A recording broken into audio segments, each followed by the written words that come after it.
Exorcism is not a field solely rooted in the metaphysical or the supernatural. It is also intimately human. It is the crossroads between human lives and deep, ancient darkness which lurks in the oldest roots of creation. We stand in a perpetual fray between these two worlds, in places carved out by magnificent and heinous actions before history was ever written. Even the lasting knowledge and imprint of these events left on the human soul could not be expressed in its fullness, coming instead through epic tales written by ancient man at the edge of history, tales of the diverse goodness of creation. The temptation for us to place ourselves in a fundamentally unattainable station, and great cosmic warfare which span the divisions and borders of reality. The inquiry into these first principles is, in the end, the study of only one thing: evil. Evil does not sleep. It is always brooding, always lurking in the dark. It may lie undisturbed for ages, but it does not sleep. It waits, patiently and dutifully. Our duty, a charge we accept freely, is to take action when it finally strikes. There are rules governing its action, fundamental principles built into reality. Over time we come to know and understand them, at least on some level, but they still remain mysterious. We see through a glass, darkly. One truth, perhaps the most persistent, is that evil cannot abide someone to peer into its depths and yet continue to live outside its grasp. Many people can be clutched tightly and pulled in, losing themselves to the abyss. Fair game. Others, however, have to be led in. Such a person may be greatly impacted by evil, even move into a whirlpool of its influence after witnessing it. But so long as they live without being fully in its grasp, they are a liability, one with more power than they realize. When Ezra witnessed the murder of her parents at such a young age, a murder put into action by a man who was supposed to be a successor to the apostles and committed by a man who was supposed to represent justice and safety, it ripped her worldview apart and placed her in the slow whirlpool of evil's grasp. She forsook her faith, her friends, and anything which reminded her of the life which had been torn away from her. Yet her soul, still indelibly marked, sought spiritual life in some way. She fed it with whatever seemed opportune or available, catering to the lifestyle of the perpetual spiritualist seeker. She changed her name, burned her bridges, and began to live a different life. Yet, even as a woman named Lavender fell deeper into a violent maelstrom, that indelible mark, a soul which CK had named Ezra in the waters of baptism, resisted and fought. She could not be pulled in directly,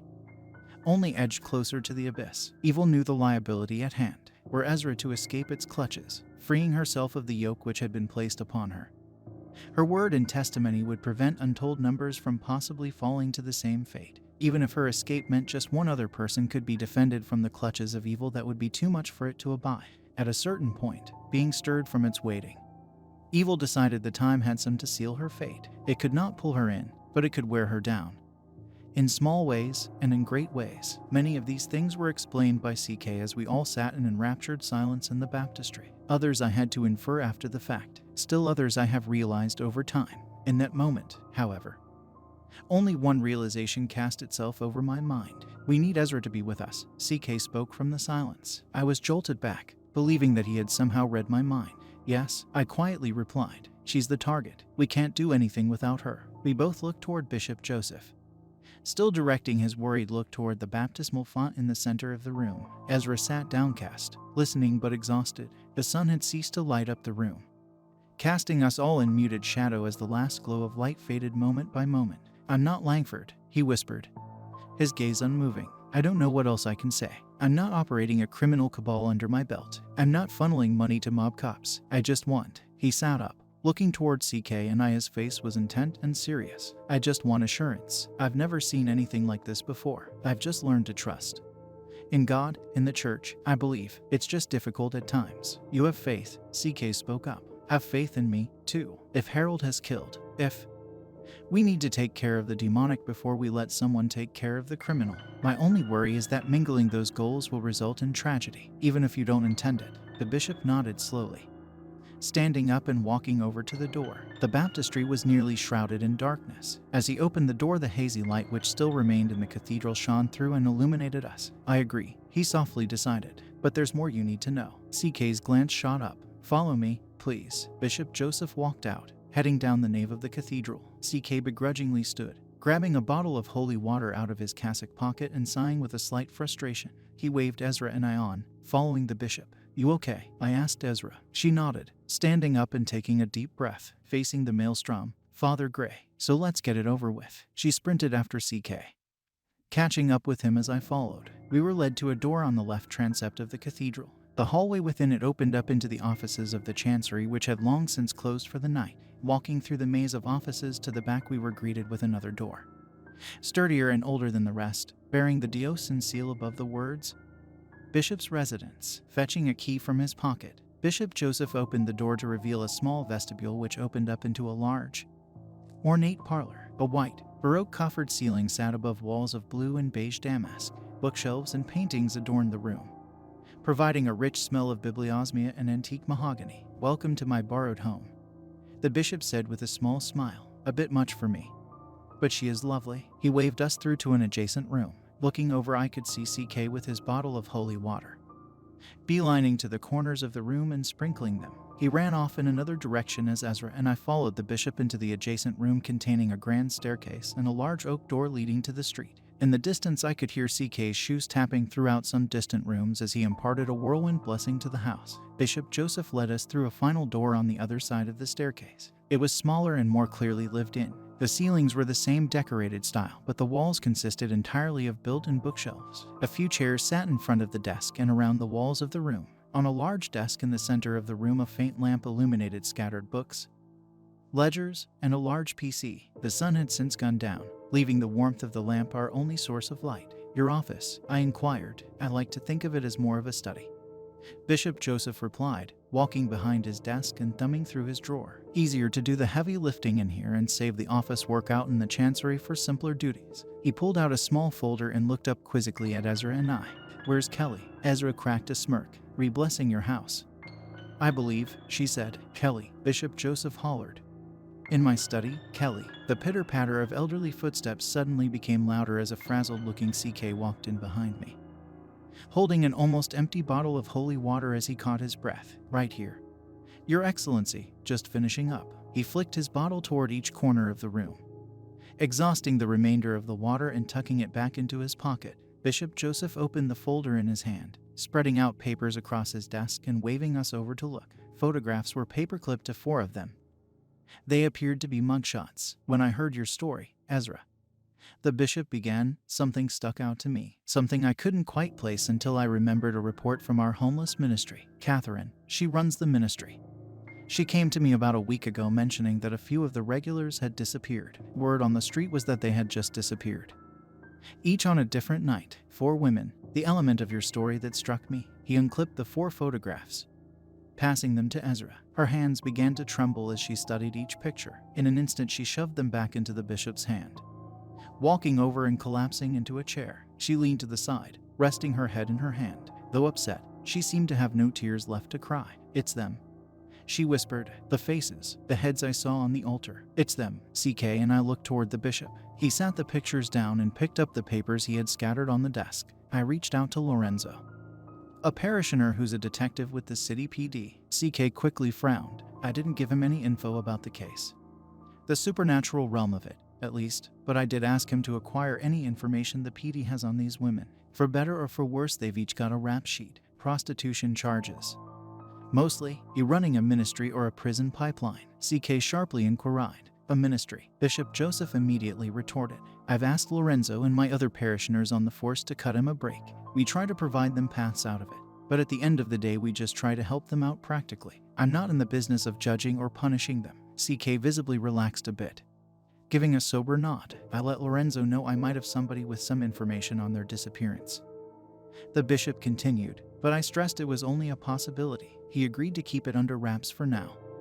But even if Harold is possessed, and if he's the culprit in the first place, he's going to have to answer for this. I have to bring in Lorenzo sooner or later." CK nodded again, standing up to his full stature. "Delegate me to perform this task. I'll bring him back, if it is indeed him." Bishop Joseph thought for a moment. He seemed like a man caught between 2 duties: the spiritual care of a man who may very well be possessed, and the temporal duty to bring to justice a man who may also be a killer. "It's yours," he finally replied. "God be with you, and be careful." We immediately began planning. CK's mind seemed on fire, realizing everything we needed to do to prepare for this confrontation. A return to the rectory was first on his list, for supplies and much-needed rest. He needed to do research as well, Putting the clues of our experiences into some discernible context, the bishop concurred with his ideas, silently listening, and as we concluded our short meeting, he finally saw us out the front door, thanking us for coming to see him. As soon as you learn more, he asked of us, come and see me immediately. CK shot him a thumbs up and a smile as he fetched his keys from his pocket. You've got my word, Your Excellency. Bishop Joseph closed his door, waving us goodbye. The city lights illuminated us in a bright fluorescent glow as CK fetched his keys. Ezra, you're with me, Gray. I trust you can follow us back without getting lost. I chuckled, pulling out my own keys. I'll try not to tailgate you. CK returned the laugh and led Ezra to his car. I walked a few paces up the street to where I had parked and tried to focus my mind as we began the journey back to the rectory. All the knowledge which CK had given me so far, in addition to the content of my lessons in Rome, had been very different from this current case we found ourselves in. It seemed that there was supposed to be a method to the madness, a pattern which was usually followed. Even the case which began this ordeal followed that order. So why was Harold so different? Harold seemed to be bridging a gap between infestation, oppression, obsession, and possession. Elements of each were present in the facts of the case, but there didn't seem to be any clue as to how they had grown. Harold was not a bedridden chasm of despair and anguish for those around him. He seemed to be active and mobile. He wasn't suffering from physical torment at the hands of demons, but seemed to be in some bizarre symbiosis with them. Had they infested him after the exorcism in the apartment? Had he somehow opened himself up? He seemed to admit to me before the exorcism that he was a non-believer. What purpose would demons have to infest him if he had no faith to destroy? Was all of this directed toward finally pulling Ezra into their grasp? A thought entered my mind, something which I was unable to shake no matter how hard I tried. What if CK is as lost as I am? I slowed down as the facade of St. Justin's came into view. Following CK's car around to our lot in the back, he exited the car with a brisk energy, opening the back door of the rectory for Ezra and waving me through as I climbed out of my car. Come on, he ushered. We have work to do. CK led us through the house, turning on the lights in the living room. He threw some logs and kindling into the fireplace as Ezra and I sat down. I recognized his energy in this instance. Committed and ready. He had the authorization he needed, and now he was going to stop at nothing to fix this mess. After the fire had caught, he stood up, brushing off his hands as he walked to the bookshelf, looking through and pulling out a few different selections. The books appeared worn and aged. I could hardly make out any markings or words on them. He sat them down gently on the small, round end table beside his usual chair. I have some reading to do. He sighed as he eased into his seat. Ezra, you can take the guest room. It's just upstairs, across from my own room. Gray can show you. Both of you need sleep. I'm not sure when I'll wake you up, but be ready to go when I do. I stood up, suddenly realizing how exhausted I had become over the day. Ezra seemed to barely have the strength to walk up the stairs. Looking back as we ascended, I saw CK immediately flip open one of his books, scanning the pages with an academic ferocity. I ushered Ezra to the guest room, simply furnished, but with a bed already made. Thank you, Father, she quietly spoke, closing the door as soon as she entered. I made my way to my room and found it just the way I had left it this morning,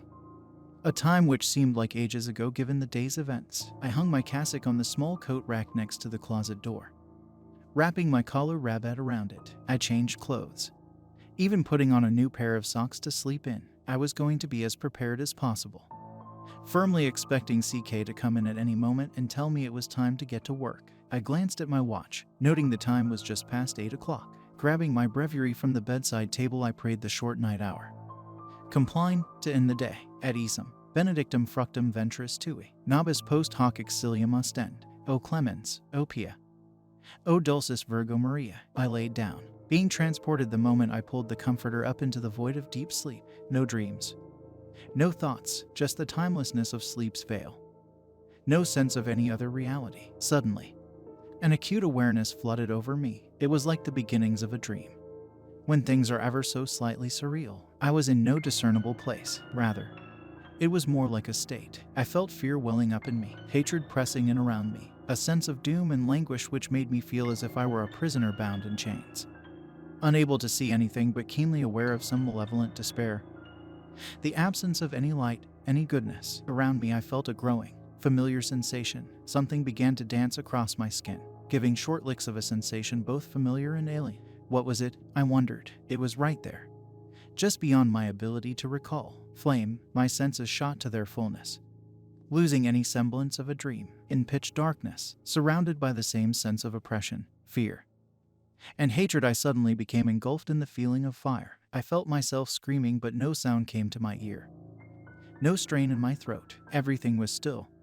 Silent, peaceful. It was as if I could do nothing as I was slowly consumed, reconstituted, and consumed again. Every part of me felt as if it were being destroyed and recreated in an unending immensity of torture, endless death, unimaginable pain. Protect us, Lord, as we stay awake. Watch over us as we sleep. My mind could only go back to my earlier prayer, begging protection from whatever was assailing me. That awake we may keep watch with Christ. My mind felt as if it were slipping, giving into a sense of finality, falling into madness by forcibly accepting the permanency of this state, and asleep, rest in his peace. My eyes could see a wooden ceiling. My skin, pouring sweat, could feel the comforter surrounding me. My ears heard my breath, hyperventilating in and out of my lungs. I was back. I was safe. Free. I shot up in fear, the familiar voice coming from just beside me. Adrenaline ran through my veins as my heart pounded through my chest. Frantically looking around, I could see no other forms revealed by the soft glow of lights from outside, yet the feeling remained unshakable, that something had been there. Knock, knock, I screamed, jumping out of my bed in a state of desperate panic as the bedroom door flew open. What the hell is wrong with you? CK yelled, jumping back from the open door in fright. He leaned himself against the doorframe, bracing and taking a few deep breaths. CK, I frantically replied, running over to him. I'm so sorry. I was having a something, kid. He laughed, standing back up and catching his breath. You scared the shit out of me. He looked at my face curiously. I realized it must be drenched in sweat. Gray, he quietly asked, did you have a visitation? I nodded, still breathing heavily. Not as visual as earlier. Something else. A sense. He tapped his temple with 2 fingers. Fortitude. Gray, he said, placing his hand on my shoulder in comfort. It knows we're coming and it's lashing out. Don't let it wear you down.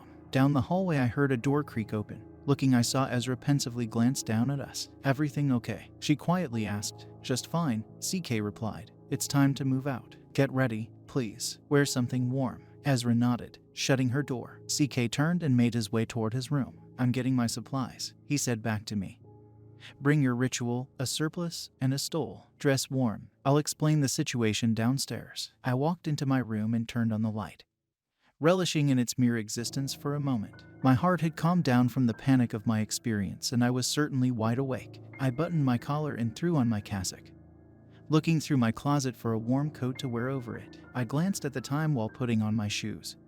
Just past 2:30 in the morning. Outside my room I could hear Ezra's door open and closed, then the sound of her walking down the stairs. I stood up, took a deep breath, and followed. CK stood in the living room by the fireplace, already vested in his surplice and taking in the last remnants of heat from the dying blaze. I smelled the faint aroma of coffee and turned to see Ezra walking out of the kitchen with 2 steaming mugs. She handed one to me with a smile. I'm not much of a coffee drinker, but Kelly made some for you too. I sat my coat and surplice on the chair nearest me and took the mug, relishing the first sip of energetic warmth. Kelly did the same, quickly slurping it down sip by sip. Around his chair I could see dozens of books on the table and on the floor, some opened and some closed. Has he been up all this time? I wondered, taking another sip. So I began. What did you learn? CK gulped the last of his coffee, taking a deep breath and setting the mug on the mantel. It's not good, he replied, rubbing his hands together in thought for a moment.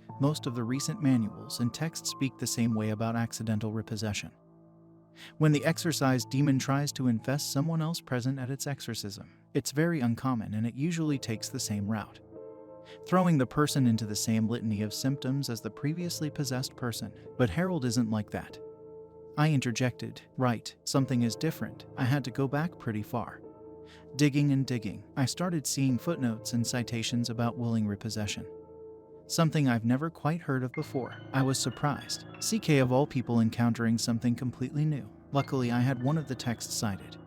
It's a reprint of a medieval demonological enchiridion. Took me long enough just to read the damn text. God bless the poor blind monk who transcribed it. But willing repossession is analogous to an intentional conjuring, only after the fact. So, summoning a demon? I curiously asked, but Harold didn't even believe. Why would he try conjuring? He didn't, kid. Hence, after the fact, one or more of the Legion. probably one, most likely the most powerful.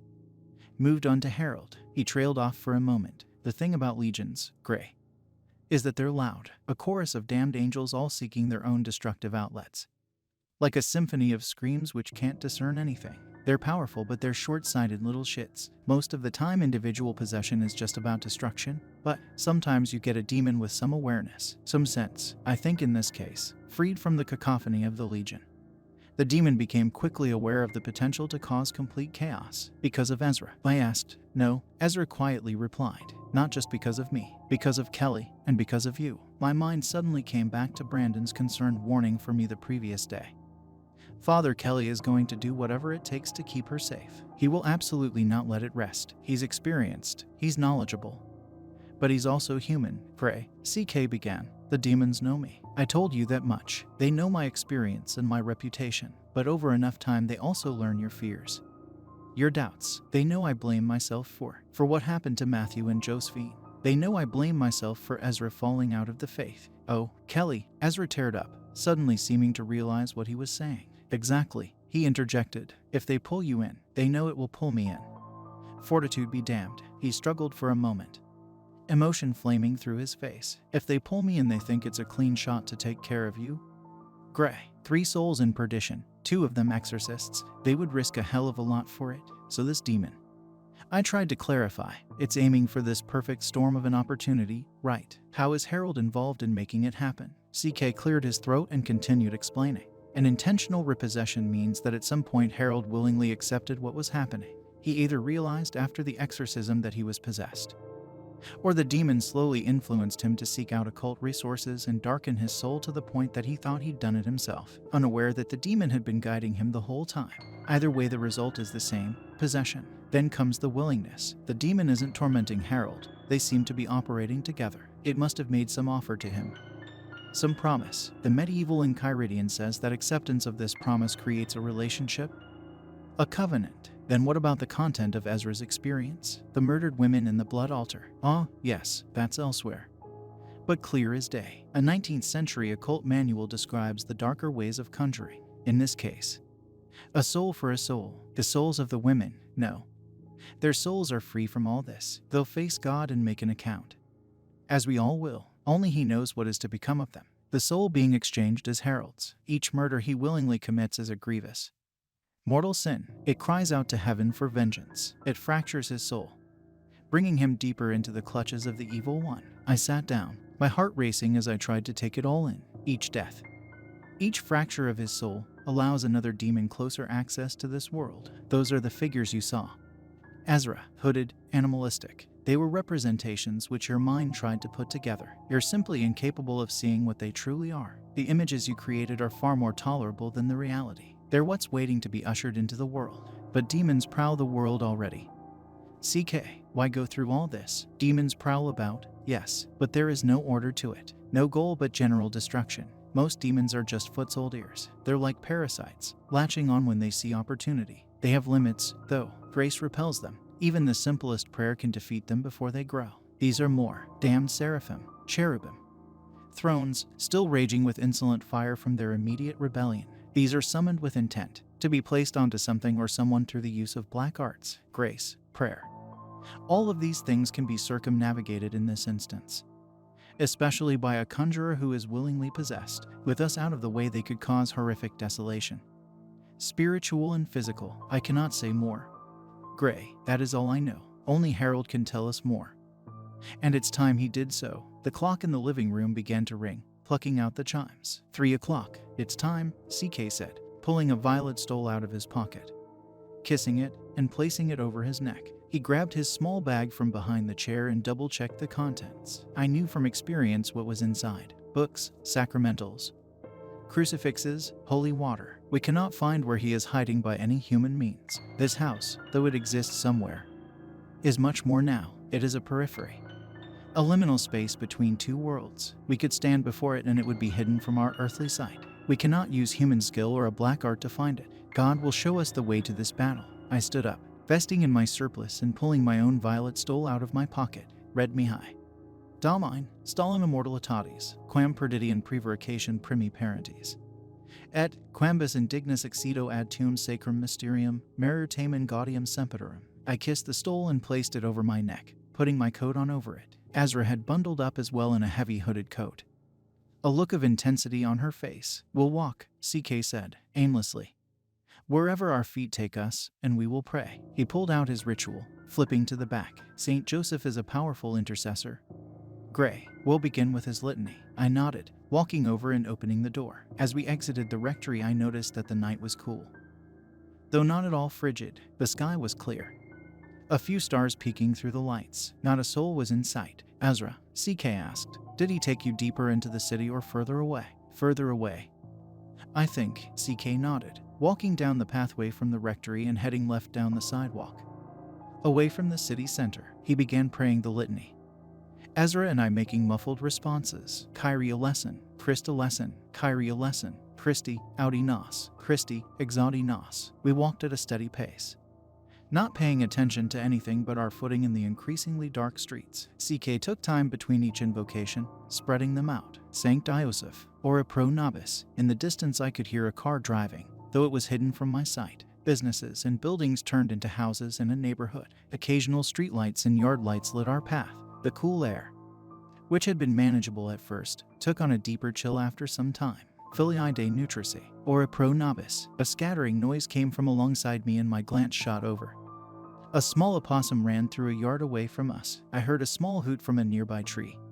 An owl. The sky grew darker and the stars brighter. Beside me I could see Ezra with her hands buried in her jacket pockets, her hood fully covering her head. The slightest mist blew out of her mouth with each breath. Iosephius decime, ora pro nobis. We turned our path, walking past blocks of different neighborhoods. As we came toward the top of a hill I could see a suburban sprawl. Mountains grew in the distance, the faint light of a quarter moon hovering just over the horizon. I became suddenly cognizant of our distance, our location. I had never seen this neighborhood, and the hill didn't seem to make sense. Our area was relatively flat. A drive to the city seemed to have no change in elevation. Exemplar opificum, ora pro nobis. We descended the hill, the sky growing darker with each step. The streetlights became fewer and fewer. I noticed a chill creep up my spine. Something seemed off. Ezra put her arm around mine, pulling herself closer. I could hear her voice quivering from the cold with each response she made. Looking at her, I noticed her breath seemed to miss slightly more than before. Patron exulum, ora pro nobis. Looking above, I could see a cloud moving overhead, followed by a handful more. They began slowly obscuring the black, starry sky. I shot my gaze to my left, thinking I had seen something. A wisp of fog. Patron morientium, ora pro nobis. I could see, just below my vision, the sight of my own breath fogging up in the cold. I found myself uncomfortable, beginning to shiver. CK stalwartly marched forward. Terror demonum, ora pro nobis. From each side it seemed as if a veil began to slowly descend. Clouds raced to cover the sky, completely blocking it out. Fog began to seep into our vision, rolling across homes and yards. Our breath was entirely visible, curling up before us in bulbous clouds. Agnus Dei, qui tollis peccata mundi, pors nobis. Domine. The road ahead disappeared, blanketed by the thick vapor which surrounded us. The only light came from a steady, fluorescent haze which permeated it. Agnus Dei, qui tollis peccata mundi, misera nobis. Our sight became entirely blocked. CK, only a few steps ahead of us, was barely visible. We marched on, deeper into the oncoming fray. Constituit eam dominum domus sui, et principum omnis possessionis sui. CK stopped in his tracks, motioning for us to catch up and join him. As we stood together, surrounded by choking fog, he spoke. We're here, Gray. He turned to his left, looking into the distance beyond the sidewalk. I followed his glance and saw it. A single house. It was still obscured by the fog, yet the structure seemed to permeate through it, as if it were existing in two worlds at the same time. Visible to my eyes and visible to my soul. There was nothing special about it, nothing to set it apart from any other suburban home. Yet, at the same time, the sight filled me with a deep and unspeakable dread. I felt Ezra tighten her grip, pulling herself closer towards me. That's it, she faintly whispered. That's the house. CK bowed his head for a moment, muttering a short prayer under his breath, then turned to Ezra and I. It's time we finished this. He turned again to the house, taking a single step onto the property. God help us.